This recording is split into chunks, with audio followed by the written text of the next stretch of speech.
at certain times of the year the trout become pretty fixated on, we call it pin fry, but it's not even pin fry, it's like jelly fry.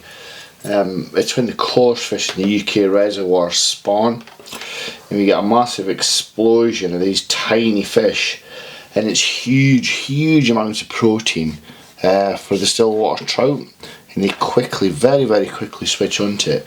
And this is a little fly that I've had great success with when I've been fishing on these occasions. The fish, you'll see them like swirling, swooshing, and it's hard to explain unless you've seen them like barreling through the top of the water, and that's usually a good sign that that's what they're eating.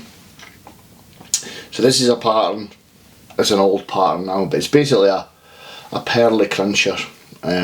Not very difficult to tie. Let's go ahead and tie them. So the first thing I do is I start with this is a Camazon B175 in the vise. Just standard, most commonly used hook when it comes to competition flies here in the UK. Just a black thread. I'm just going to come in and lay a bed of tying thread. Stopping just opposite the barb with the hook. Now I know a lot of people don't use barbs nowadays, however in the UK if we've got some of our competitions we actually kill fish for weight. Bear in mind these fish are put in, so they're no wild fish. These are stocked fish. So the next thing I'm going to do is I'm going to come in and get myself a nice bit of hen feather for the tail. You can use cock feathers. I prefer the softer hen. This one's a little bit mottled. Quite nice actually. I'm going to just take this, a straight line away for the stem of the hook. Stem of the hook? My god, stem of the feather. So you just rolled it in my finger there. And I want the tail same length as the body.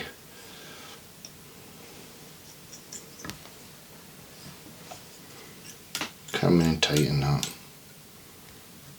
So, any excess at the tip, come in and trim that. I've then got this stuff. It's a small pearly red tinsel. You get pearly blue, pearly green. I like this pearly red. What I'm going to do is come in and secure on the body and then park my tinsel out of the way. Go with your scissors, cut off the excess. I've then got some peacock herring. What I'll do is I'll take a long fibre and then in the middle just double it over, so you get two strands there. Give yourself a little bit of space at the head and wind on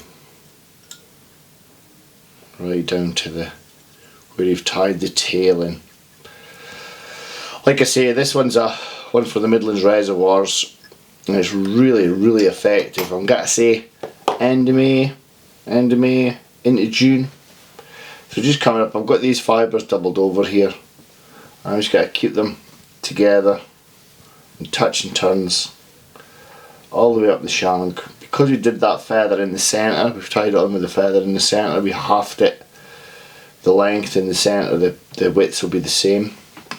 So your body's consistent all the way up. There's not a taper in a cruncher like a dowel back. It's the same taper all the way through the bodies on those kind of flies. Stick in a wee whip finish. And then snip that thread. I'm going to come back in and use it again shortly. Now this is tricky because this stuff's really delicate, so I've got it in a bobbin and I want to get a lot of turns, way more than you would normally ribbon a fly, and I didn't want any tension on that. I now come in and whip finishes to secure it. So you can see I've got a lot of pearl on there. There's a lot of glint. And that's what you want. You're not ribbing it like you would a normal fly. You're getting as much of that pearl in there as possible. And again with your black tying thread. And I'm looking for this is like a little green Wells, and it's really soft. This is hen. Like I said, I just much prefer it. But I see a lot of crunchers with the hackles can only be described as excessive.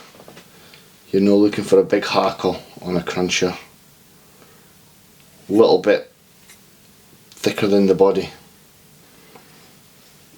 So I'm probably going to get 3 wraps of the feather fibre. Feather fibre stroke hackle. If I just come in, and because it's such a small feather, these things have got to struggle to grip it, I just know it. Try and keep it going the same way. Like so. As you can see, really small. One more. Secure it.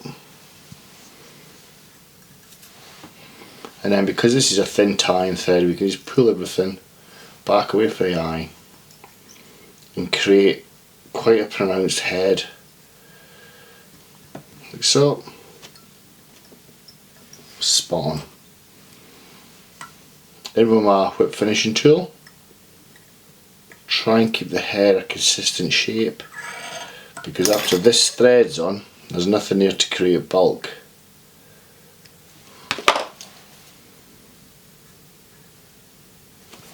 Lovely. So in again with my miler, this is a tricky bit. We got to come in holding a tag end and wind back up on itself. Again, try not to put any tension on it. Come in and snip your tag end. Be really careful. And then your whip finishing tool, whip finish, really gentle, because this stuff's extremely fragile. So I've got that in there, and we've just got to come in and we've got to snip him really tight to there. See how that's looking. And then to give it a bit of durability, I've got a little bit of super glue, and that's got to make that head nice and secure. A bit like a pearly bead, I suppose, a metallic bead, but it really makes this fly sing, that key trigger point in the head. So there you go, a pearly cruncher, absolutely tremendous fly to be fishing. Like I say, end of May, hackle's a little bit longer, end of May to probably middle of June. I'd be quite happy to fish that on in the year and fish it as part of a team of flies in the washing line. I really hope you enjoyed that, folks. If you did, please be kind enough to subscribe to the channel. Take care, bye bye.